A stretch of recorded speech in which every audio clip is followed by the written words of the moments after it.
All right, we're going to start with arrays. And an array is a set of objects arranged into rows and columns. So here's my set of objects. I'm going to use these little bears.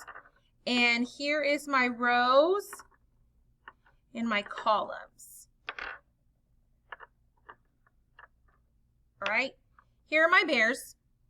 These are my rows. So how many rows do I have? I have 2 rows, 1, 2, and these are my columns, 1, 2, 3, 4. So this array is representing 2 groups, because your rows are also going to be your groups, of 4. I have 2 rows of 4 bears. I have 2 rows, 4 bears,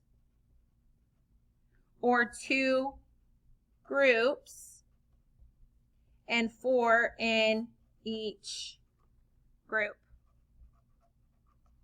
Okay?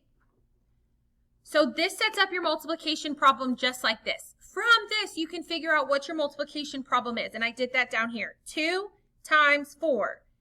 When you're multiplying, your 2 and your 4, they are factors. So those are the numbers being multiplied by another number. 2 is your factor being multiplied by 4. And 4 is your factor being multiplied by 2.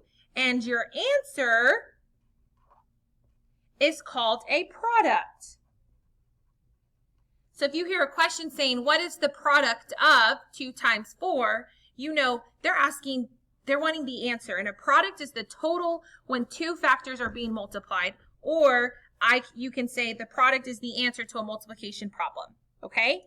So again, let's just go over this again. This is your array. You have 2 rows. And remember, an array is a set of objects arranged in rows and columns. You have 2 rows and 4 columns.